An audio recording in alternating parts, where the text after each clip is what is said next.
Hello, welcome back to the Agile Commute podcast, where we will laugh and explore fresh insights and practical advice to re energize and inspire your leadership, business, and Agile journey. We are your co hosts, John Burns and Casey Sharp, and thanks for joining us on the ride today. Hi, how's it going, John? I am great. It's another great day in the universe of Agile. How are you, Casey? Well, I'm alive and mediocre per usual. That's good. That's good. Is that a good day? That's a good day, right? Yeah, probably. Okay, well, we have a lot to talk about today. We had a real actual human being write in and ask a question. One of three. One of one, probably. No, I'm just kidding. But yeah, we had somebody write in, they have a question, and so we want to listen to our users, aka our listeners, and address this very interesting topic. So, John, I'm going to read what our lovely listener wrote in, and then we can just dive into that topic. Go for it. So it says, what does the traditional PM role mean in an agile environment? Product owner, question mark. What if you already have a good customer product owner, question mark. I'm going to reread this. I don't know why I read the question mark. Me neither, but I was going with it. I wasn't sure. I don't know what was happening. See, I wasn't sure it was a question until you read question mark. Yeah, because I don't have any voice inflection.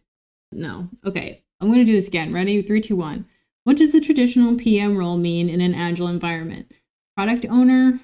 What if you already have a good product? Nope. Maybe you should read. Let me give it a shot. I'll try to use inflection. What does the traditional PM by PM project manager, I'm assuming, what does the traditional PM role mean in an agile environment? Product owner? What if you already have a good customer product owner? How does a PM fit in? So I am assuming by PM, he means project manager. That would be, I think, the appropriate interpretation, considering it says traditional PM. Yeah, that's true. Yeah. So, which unrelated, I used traditional agile today in a conversation. I was like, yeah, it's like a traditional agilist. And I was like, that's disgusting. What does that even mean? Is that a thing these days? I wonder. Because it's been since 2001. So. But that's what, yeah, I don't know. Anyway, I just thought that was interesting because I was basically just trying to say I was actually using real agile industry terms because other people just use whatever terms they want. But anyway, yeah. So what does the traditional PM role mean in an agile environment? Wow. Well, where do we even start with this? You have some gut reactions? You go first. No, don't make me go first. Okay, I can go first. Okay, so a traditional PM role in an agile environment. I'll answer for our programs. We do have a role for the project manager. We call it a TDM, a technical delivery manager. That is in a scaled environment is where they are, and a project manager is focused on the delivery of the stuff, the story, the MBI, the MVP. So they're not so much concerned on the effectiveness of the team.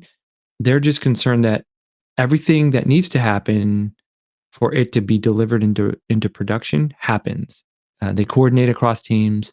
They help the Scrum Master in resolving impediments, not necessarily identifies them, but they help the Scrum Master in resolving them. And they work hand in hand with Scrum Masters and product owners. And they just make sure stuff is happening. Like traditional, there are no Scrum Masters or product owners. Oh, right. The word traditional. Okay, so I'll change my answer now. So traditional PM is concerned with, well, when I went through PMP, Agile was not incorporated into the PMI yet. So from that old paradigm. Oh, you're so old. They're concerned with scope, schedule, and cost. They make sure that scope is managed, meaning no scope changes. And if scope changes, then it must go through a rigorous process. So the traditional PM owns that process for scope management. And then cost and schedule controls, I'll say. So they have all of these techniques to determine whether or not a scope change or something that comes up, a blocker will affect cost and schedule, and then they'll do things like what is it called?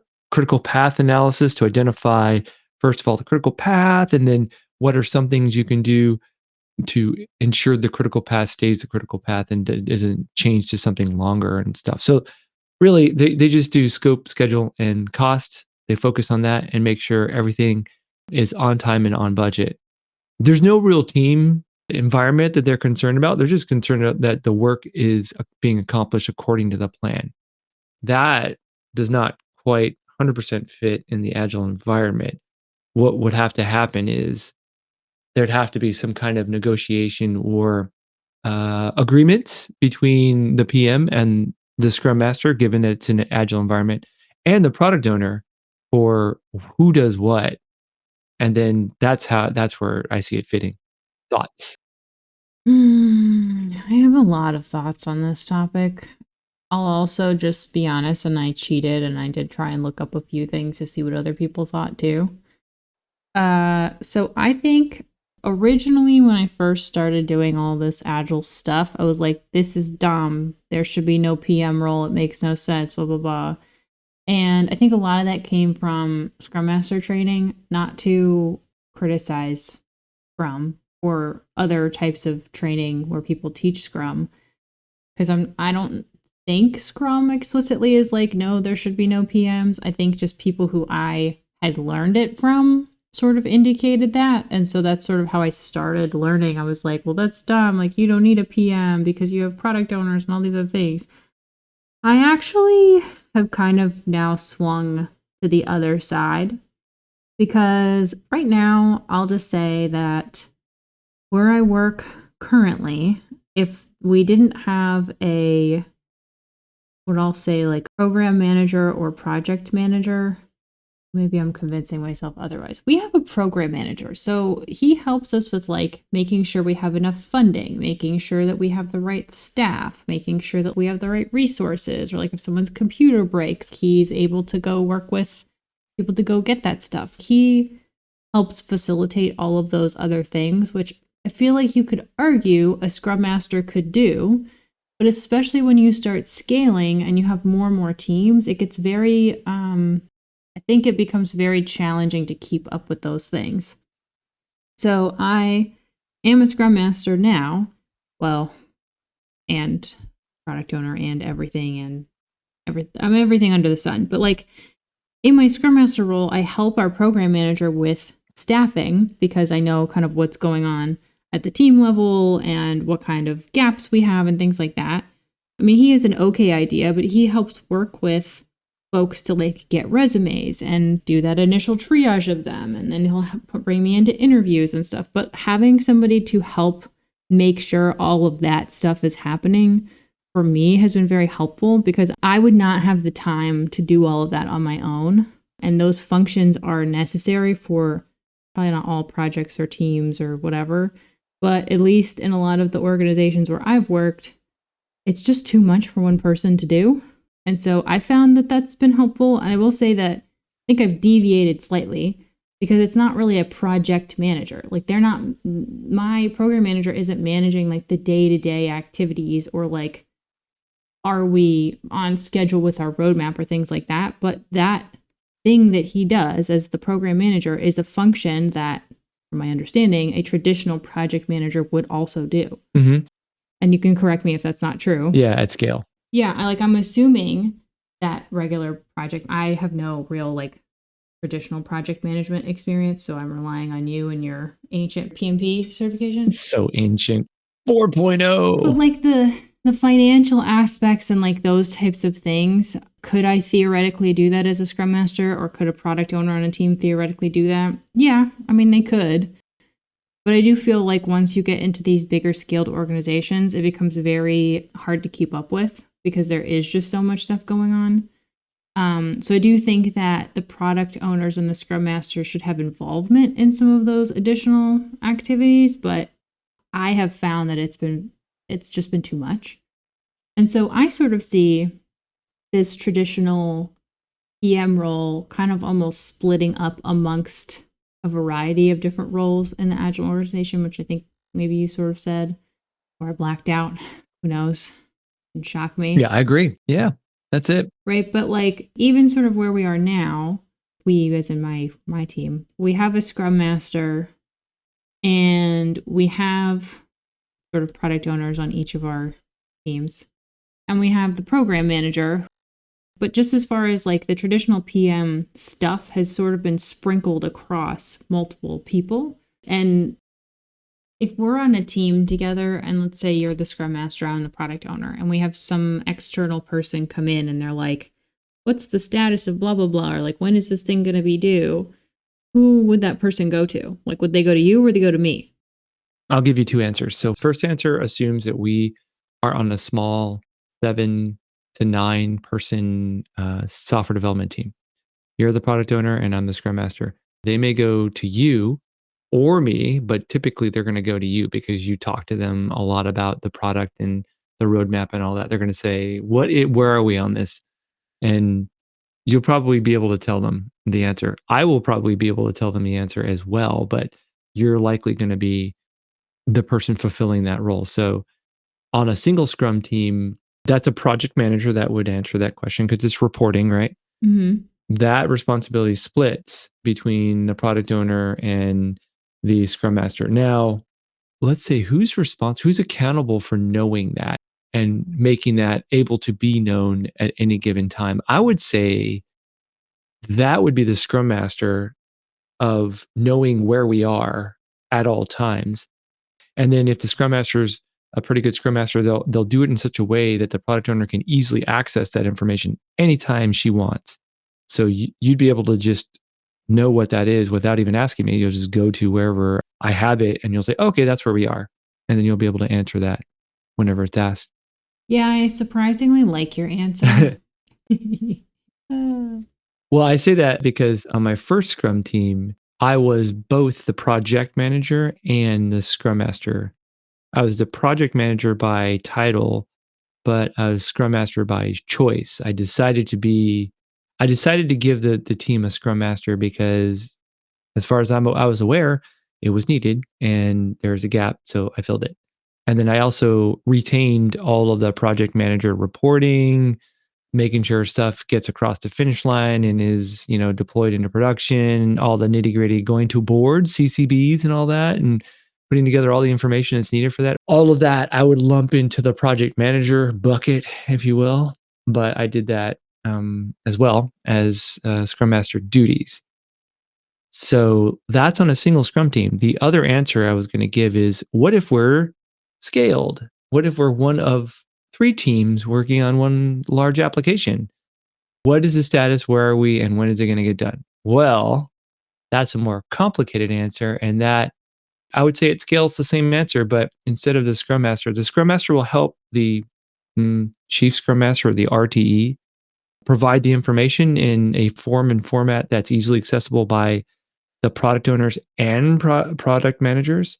So the customer stakeholder would go to likely the product manager, because if they're pretty good product managers, they're going to be deeply involved in the direction that the customer is going with the product, and then making sure that they're making good, well-informed decisions that's backed by data in prod. And they're going to need to know what's coming up on the roadmap and all that and where we are on it. So it would be the product manager. But if they wanted to go to the RTE should be able to give them the same information as well as the Scrum Master too for that particular team's responsibilities. I would love to draw like the visual that you and I have talked about before, where it's like you have these 10 project manager things, and these 3 go to a product owner, these 3 go to a scrum master, and these 3 stay with a project manager. Yeah, I remember that. And then show that the scrum master has those 3 things and some other stuff that like a traditional project manager doesn't do. Mm-hmm. And I feel like that has resonated with people in terms of understanding how or what these roles are and like how they translate. I'm going to go back and look at the question because I want to make sure we're answering the whole thing. So in the question, he said, what does a traditional PM role mean in an agile environment? And what about a product owner? What if you already have a good customer product owner? I'm assuming what he means behind that is the PM assumes some product owner responsibilities. So if there's no product owner or there's no one acting as a product owner, the project manager could act in that capacity as the product owner. Well, sure, but the thing that I just said was that it's not like a one for one. You don't have to do that as the project manager. You could do Scrum Master stuff. Oh, that's correct. That's true. What if you didn't have a product owner though? What if you didn't have a Scrum Master? I know, yeah. If you just had a project manager and a scrum master, I would think because you don't want to cross the streams with scrum master and product owner, I would think the project manager would be the one to fill the gap there. Yeah, I think in with some groups that I've worked with, I feel like they often default to say, "Oh, you're the project manager before you have project management experience. You're just going to go be a product owner." Like I'm not really sure I get that. Mm-hmm. I mean, I do, right? Like because again, I think project manager traditional functions are split. I think for a good reason. But there are also, I think, project managers who are more inclined to do Scrum Master work. And I just think it's very odd that a lot of organizations just default to that, where they're just like, oh, project manager, yeah, you're going to do product management. Mm-hmm. Because there is a lot of schedule planning, requirement stuff that you do as a project manager that product owners do.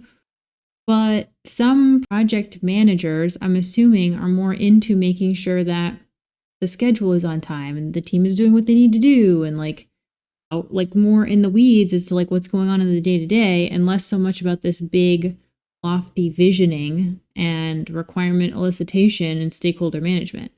And I have met some people with project management backgrounds that would be more inclined to do Scrum Master work. So I sort of want to, not that I really have any control over the world or the Agile industry, but I want to get away from this idea that, oh, the titles begin with P. Surely they must be the same thing. Let's just do that. Okay, I'm being facetious, but Yeah.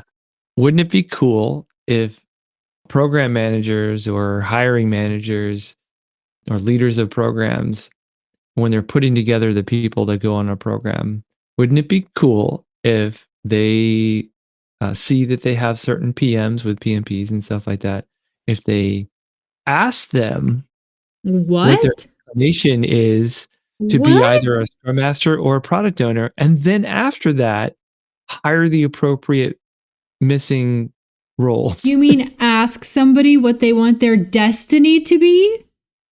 Yeah, include them in the decision. Like, hey, are You you? mean not telling somebody what to do? Yeah, exactly. You may have to do a little bit of research to describe what a scrum master versus a product owner is, but I get the feeling that there's some information on the internet that you can easily get to, especially with ChatGPT.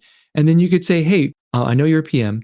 We're an agile organization, or I'm putting together an agile organization. For each team, we're going to need a scrum master function and a product owner function. And in my research, they shouldn't be the same person. So, which do you prefer to be? And you could try one out, and then if that doesn't work out, maybe we can do something, work it out later. But you want to be scrum master. You lean toward the scrum master, team focused, person focused, team centric, try to maximize the effectiveness of the team. Cool. I'm going to hire someone on the product side to fill that gap. That would be cool, because if that happened in organizations where I've been and we've coached, that could alleviate like 50% of all the issues that we've run into. Oh my goodness. That's a high number, 50%, but No, I think it's a low number. well, maybe. But I was going to say this might be offensive, so I'm sure people who listen will let me know if it is. But I feel like if we were in the Salem witch trial days, you'd be burned at the stake. Yes, I probably would. They'd be like, "He's a witch, Uh, burn him!" and And I, like, yeah. for saying that, like giving people a choice, making logical decisions, giving people autonomy to choose what they want to do. Heresy. Who do you Yeah. think you are? Yeah. That was what I thought of when you were saying that. I was paying attention to what you said mostly, but I was thinking about the Salem witch trials. So, Let's face it, you were just envisioning me being burned at the stake. hey, I'd be right there with you. We'd go at the same time.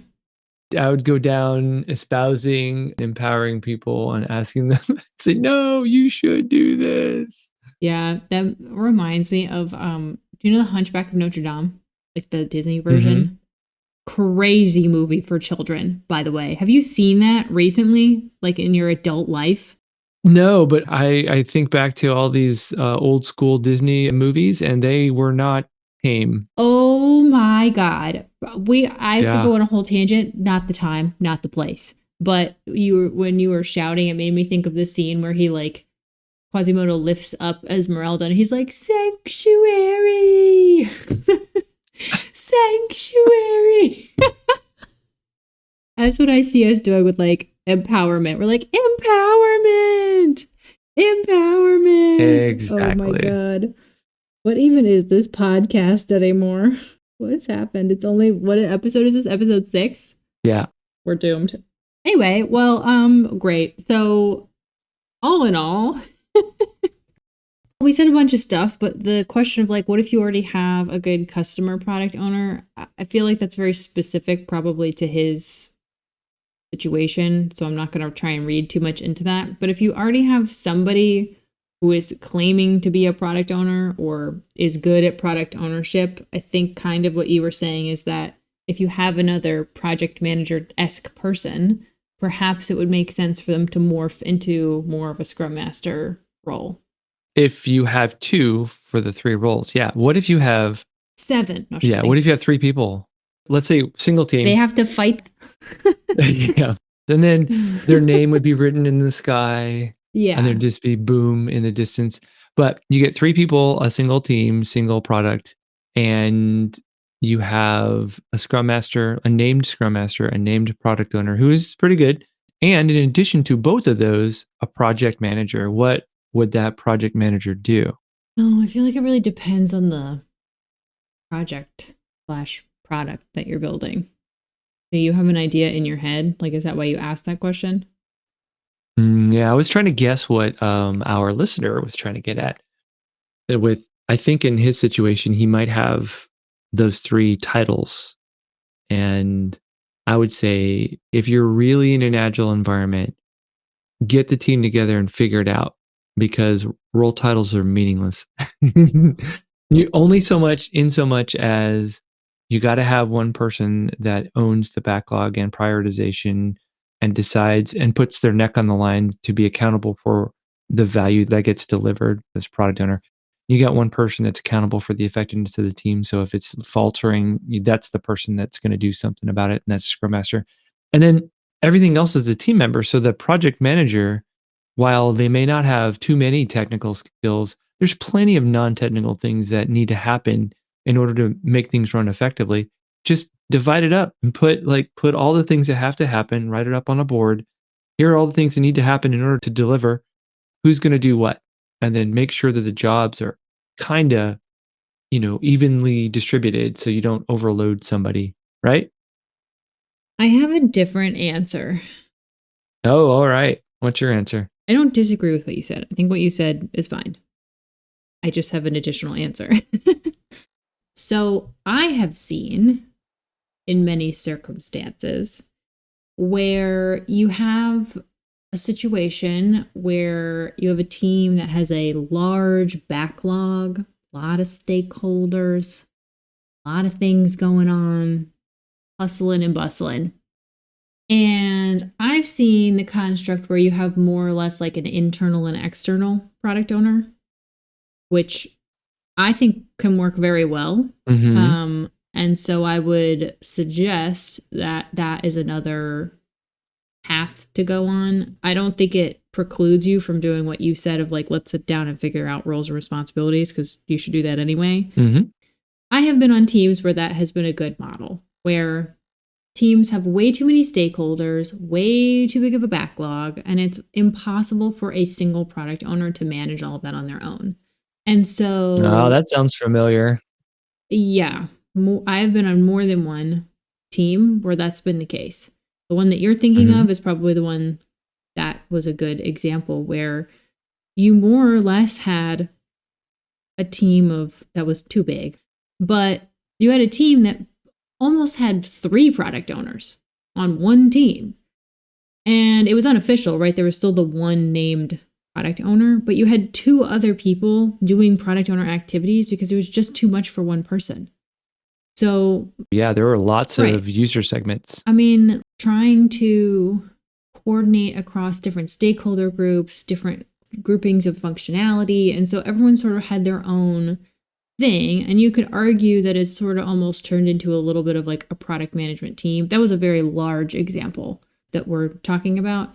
But I've been on other teams where you truly have just like an external and an internal, where the day-to-day stuff that's going on, people like answering questions for the team and making sure the backlog's prioritized and breaking down certain features. And then you have this external one that's at a bit higher level and they're out and about, like they're sauntering. That's not the right word. Sauntering. Could you imagine? Skipping. You could just use the word Maybe skipping. saunter. That's accurate. What's like a smooth? Well, they're like, they're walking.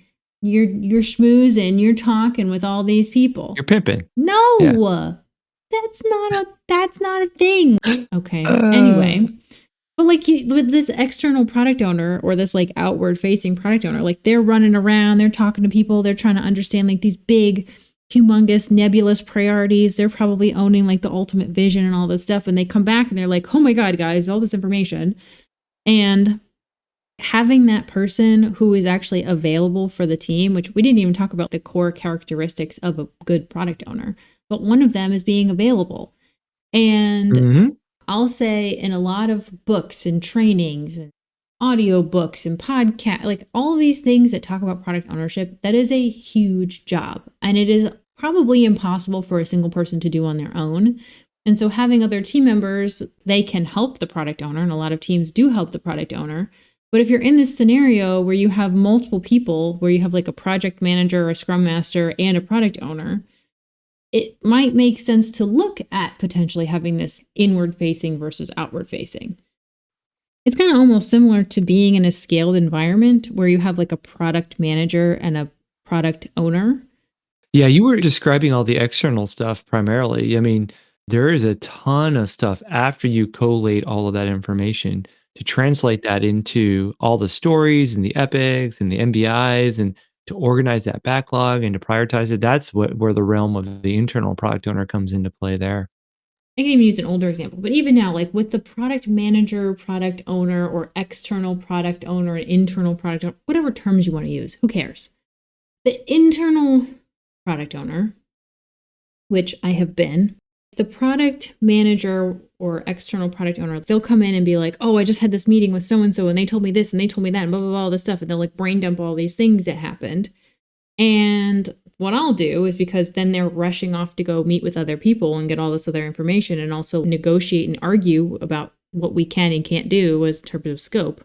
Okay, let me take that information and let me write up some epics and let me write up some features and let me write up some stories and blah, blah, blah, whatever. I'll go in there and do a lot of that stuff on their behalf because they don't have time to do that. And then we'll sync up of like, hey, here's all the things that I heard you say. And here's all the epics and let's review them together. And they'll be like, oh, that's wrong. Are we going to add this? Or we're not going to do that. And I had another conversation with them and that's OBE now. Or like, oh, they actually want this other thing. And so we have these refinement sessions where it's me, the product manager, and some of the other people helping with requirements, because it's not just the 2 of us, because again, we're a team, multiple other team members helping. I, as this internal person, then I'll like go to the team, be like, okay, team, like here's what's going on. This is the latest. And the customer wants it to be red and not blue. And they want it to be Times New Roman and not Comic Sans, because who the heck uses Comic Sans? And so I'm not sure how I got here because I'm very tired and I am ready to pass out pretty soon. It's amazing I'm even still in some form of vertical position. Just to be clear, for those listeners out there that are listening to this at different hours of the day, it's only 7:00 in the evening. So Well, I had a very long day, okay? Full of aggravation and crazy people. Wow. Just Wow. I Wow. had to leave early. I had to drive extra far today. I had to go You had to make it your knitting class, and my then you knitting had to, class. No. put your walker away. You had to, No, what didn't I tell you? I was talking to somebody at work and she sort of was trying to figure out how old I was. And I was like, we don't talk about that. I was like, look, the key is that I'm actually 87 years old and I've used witchcraft to maintain my youth all these years. Okay? That's the secret. Are you accurate, happy now? accurate. And she was like, can you share? I was like, limited supply. We can't be doing that. Thank you. Okay, anyway, so back to product ownership. Oh my God. We just finished up with Halloween, so that's kind of Well, by the relevant. time this comes out, people will be stuffed with Thanksgiving turkey. Can't wait. My favorite time of year. Okay, well, we really talked a lot about this PM business. Do you have any final thoughts or summary in terms of like what could we tell this lovely listener to summarize the complete tangent and nonsense we've just spewed? Well, how do I summarize all this? There are a lot of things that have to happen in order to deliver value to users. And Agile does a good job in dividing a lot of those things up into things that a product owner would typically do and a group of things that a Scrum Master would typically do. And then there's some things that are actually in Scrum specifically not addressed that a typical project manager will do, all of which are necessary. And if you have just two of those roles, fine. If you have three of those roles, that's also fine. Just the key thing is you got to make sure between the three roles, you have a clear understanding on who's going to do what. And that's it. But it can work either way. It can work when you have two people doing the roles or three people doing the roles. It cannot work when you have one person doing all those roles. Cannot work. Well, I mean, it works poorly. Yeah, I feel that because that's my life right now. I'm basically doing everything really terribly. Well, yeah, not surprising. I mean, you're wonderful. You do a great job, but Way to yeah, try and save it's. it. You suck at your job. Some days I feel that way. Okay. I'm just agreeing with you. I'm just agreeing, supporting you in your opinion that you suck. Yeah, I agree with that. I mean, I think that as far as like what do you do and how do they fit in, I think you summarize it, so I won't belabor the point. But yeah, have the conversation to define the responsibilities, and I I encourage people to think about that whole internal external product owner thing. I think that's a very useful and not uncommon paradigm, even if people don't realize that they're doing it. It works well. Okay, well, cool. Glad we had somebody actually write something in. I am scared to see if they respond back later. Yeah, we got to get them to listen to it If they first. listen to this episode, they're going to be like, yeah, unsubscribe. Yeah, I'm not going to say anything to them ever again. Uh, Yeah, they'll be like, yeah, that was, maybe I shouldn't have written anything in.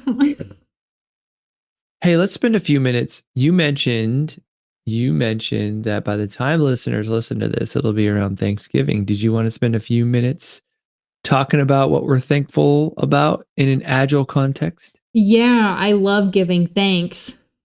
We should create a new holiday where it's just like the opposite of Thanksgiving. Thanks taking, Yeah, thanks taking, I guess. where everybody has to just like, Oh, shade giving.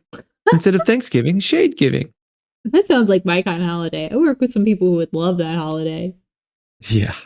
We should put it at that time of the year where there's the lull, where there's no holidays. No, like February or no, Yeah, January. it's like the March, April, Yeah. May timeframe. There's like no real federal holidays. We should create a new one, Yeah. and you can just be mean to anyone. Just kidding. That's getting too close to the purge, and that is terrifying. Let's not be doing that. What do you mean the purge? What purge? A movie? Oh, I haven't seen Oh, I that. forgot. You live under a rock. Yeah. I do. Let's not have a holiday where people can just openly be mean to each other because I feel like that would turn into the purge. Which is, I forgot exactly the premise. I guess it's once a year. Basically, you can do literally anything and not get arrested for it. So everyone just like goes on crazy sprees of crime. Not a good idea. Oh, well, it's interesting, like from a analyzing human psychological, human nature I social already know what's gonna societal happen. Not a good constructs. idea. Oh, I It's mean, not a good idea. I don't think the movie was promoting that as an idea, John. It was a statement on humanity. Anyway, you watch the movie and I'm sure you won't like it because I didn't like it. And my Yeah, of opinion is everyone's. course. I'm kidding. Okay, Perfect anyway, product owner thing to say. so we will create a new holiday where we can take thanks instead of give thanks. So you can be like, hey, you have to give me a compliment, and then you get compliments from people. Okay, so on thanks taking, I would just go to you and say, "Give me thanks," and then you'd have to do it. Yeah. Be like, tell me why I'm so amazing right now. And I'd be like, Oh, I'd love it. Yeah, we should do that. We should do that. That's perfect. We should do that. yeah, That'd be great. yeah. Okay, well, what are we doing? We're saying what are we thankful for? You want to start? You want me to start? I can start. Yeah, go for it. Okay, so Agile related. I'm thankful for a lot of things like my family and all that stuff. But We're just um, gonna gloss over that. yeah, family, blah blah blah. Yeah, health, Yeah, family, you whatever, know family.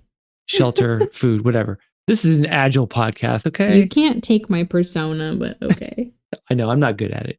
So, from an Agile perspective, one big thing that I'm thankful for Scrum in general, specifically because of its focus on team and the fact that, unlike Kanban, which whether or not you act like a team is irrelevant because it's just a set of practices, the success of Scrum depends on a team behaving like a unit, like a team with a singular goal. And they together can achieve more than any individual can. The whole is greater than the sum of its parts. So Scrum uses that theory and capitalizes on it. And I think it works. And I like it because it brings people together. That's a good one. Are we gonna just like alternate back and forth? Because I'll go next. Yeah, that sounds good. Um, so I am thankful for people starting to pay attention to EQ or emotional intelligence. Ooh, that's a good one. And EQ's been around for a long time. I do want to make that clear. However, I have mentioned this to some of my older family members and different people that I know, and they're like, I don't know what that is. Ooh, wow. Yeah. But like, I was telling them, I was like, yeah, like emotional intelligence and like, empathy. Do we know what that is? No? Okay. But yeah, I mean, I think that in the industry and I think in a lot of training and I think a lot of resources are more available. And I also think the younger generation is starting to be more aware of these types of things and more aware of their emotions and behaviors as well. And Oh, they so, actually are. Yeah. yeah, and I'm so grateful for my team and other teams that I've been on, but the team that I work on now, everyone has such high EQ, and it's very clear when you talk to somebody who has a high amount of emotional intelligence versus when you talk to somebody who doesn't. And to me, it makes such a difference in my day to day experience of whether it's pleasant or not. And even the fact that I can not always agree with people at work. And actually, just recently, I got into a little bit of argument's too strong of a word, but we had a bit of a nasty exchange with each other, and we kind of came together and we're like, yeah, that wasn't cool. Are we cool? Can we talk about this? And we had a really good chat, and I feel like we came out of that having like a better relationship. You know how relationships are supposed to be. And the fact that everyone that I work with is willing to put in the work to understand each other and accommodate for things that we need. I mean, it truly makes such a difference in daily work life, which is such a large part of everyone's lives, right? 8 or more hours a day, you're with these people. Mm. So I'm really grateful that EQ is becoming more of a prominent, I'll say, topic, area of learning, etc. Over to you. What else are you grateful for? Let's think. I'm thankful that I can be a coach. That it's possible to be a scrum master and a coach because I didn't think any of that was possible. My first job out of high school was in the military, so that did not exist. The idea of being a servant leader was just foreign, and I didn't think that you could succeed in life or even have a job being a servant leader. That's how I'm wired. So I didn't take too well to the military. It's possible to be a servant leader and in the military. That's true, but it's pretty rare. If you don't get lucky and get a good, you know, supervisor or boss, then you're going to get out really quickly because it's miserable. So as soon as I found out what a scrum master is, or that the fact that you could be one and a coach, man, that was just like one of the best days that I can remember in the work environment. So I'm thankful for that, and that it's similar to society accepting emotional intelligence as something that we need to be and have, because that is one key attribute for a good scrum master and a coach. Over to you.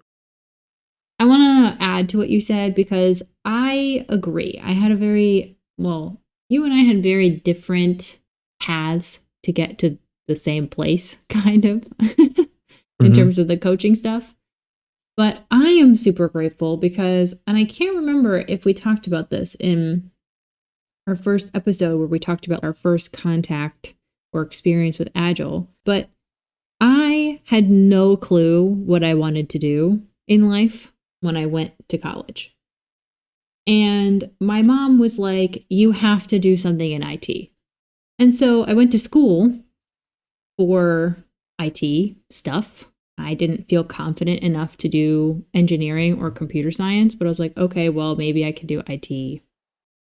And I did say this that the first job out of college that I had was on a scrum team, and I was introduced to this. And I cannot tell you how grateful I am that that happened because I really felt that nothing really resonated with me as far as, oh, I love biology class. This is so fun. I'm going to go do science. And then when I started doing this agile stuff, I was like, I have really good organizational skills, or hey, I can facilitate these conversations, or I can even have these negotiations with these different people and come to consensus. I mean, that was a whole set of skills that I'll say the school system doesn't emphasize, Hmm. Yeah. but it's not like you have facilitation class. You know what I mean? Like you have math class. There's no incentive. You can't measure it either. It's difficult to measure. Difficult to measure, but you can also argue that language interpretation classes are hard to measure, but Mm. regardless, I'm so grateful that I happened upon this because I really feel like a lot of the things that I have to offer were not things that were obvious career paths that people knew about, at least when I was going through this. And so I love my job. I mean, people are frustrating, red tape is frustrating, trying to get people to change is frustrating, but overall, like the stuff that I get to do, the If it wasn't for people, I'd love my job. my job is terrible, but I really love it. I mean, um, That's but yeah, I great. mean, I genuinely like I have a warm feeling of gratefulness when I think of the fact that I get to do this every day, and I get to use skills that I have that I had never been able to really use or show anyone that I was able to do those things, and so I enjoy being able to use a lot of the creativity and the problem solving that I just didn't feel with a lot of these other career paths that presented themselves before. And yes, people will annoy me. That's That's hilarious. inevitable in this career and most careers because you have to talk to people at some point. But it's much better that I get to deal with annoying people in this job versus another job that I wouldn't like as much. Yeah. Okay, you want to do one more round? Just gonna do one more, and it's kind of related. I'm thankful for facilitation in general and that I can be a facilitator because I knew that facilitation is important. And I do say that facilitation is how we make progress as groups. But man, I really haven't seen a better display of the impact of of a good facilitator until design sprints. I know we've been talking about that recently, but man, you take a group of people, and because of facilitation, you take them with nothing written on the walls or anywhere. And after just 1 week, they have done a tremendous amount of work.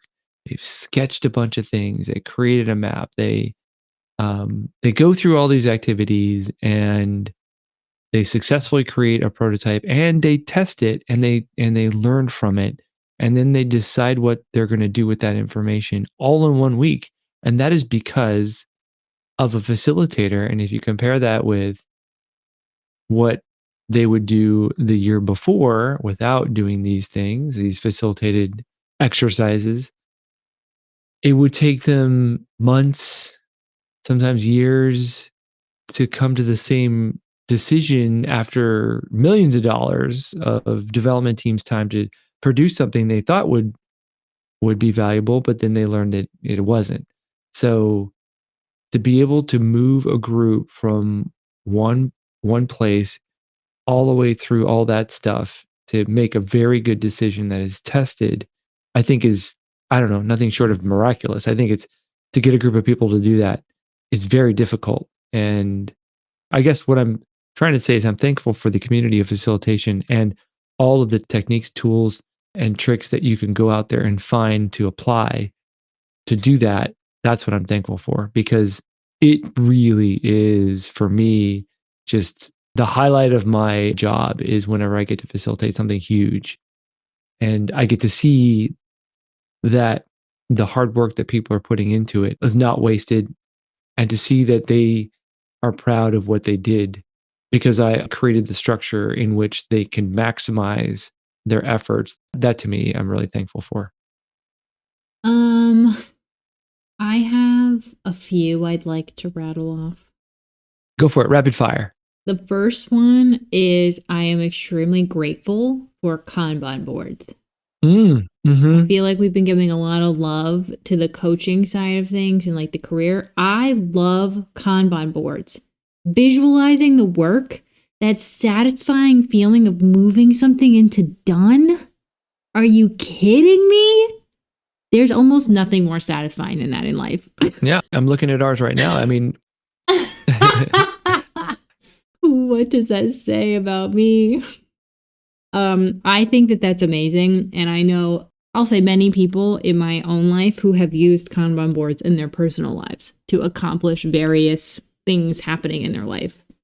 Super great. I love it. Love visualizing stuff. I love being able to see with my eyeballs where everything is and what's going on.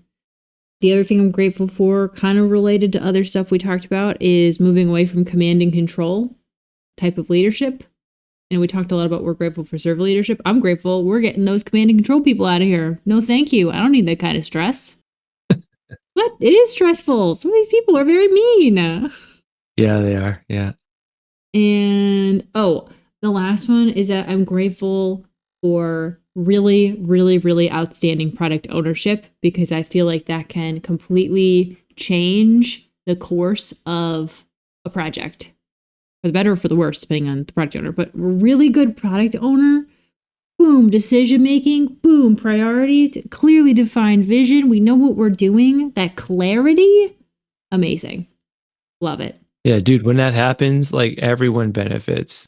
The team feels much more confident about what they're doing is the most impactful thing that they're doing at the time. And then the customers are confident that they're going to get what they want at the time. And it's great. It's awesome. It's not everything. Yeah, you and I have seen programs with bad product ownership and how miserable those teams are. And we've also seen teams with amazing product ownership and how incredible those teams can be. Not that they don't have their own challenges, because it's not all about product ownership, but it is such a distinct, stark difference when you have a really good product owner. So I am grateful. Shout out to all the product owners out there who are doing a great job. You guys rock, and you help them make the world go round. Yeah, it seems thankless at times, but just keep going. Well, we're thanking you. We're giving you thanks for Thanksgiving. Yeah, We're giving it, we and are. you're taking it. Take the We're thanks. taking it. It's both Thanksgiving and thanks taking. Just Exactly. take it. Yeah. Thanksgiving, thanks taking, wonderful.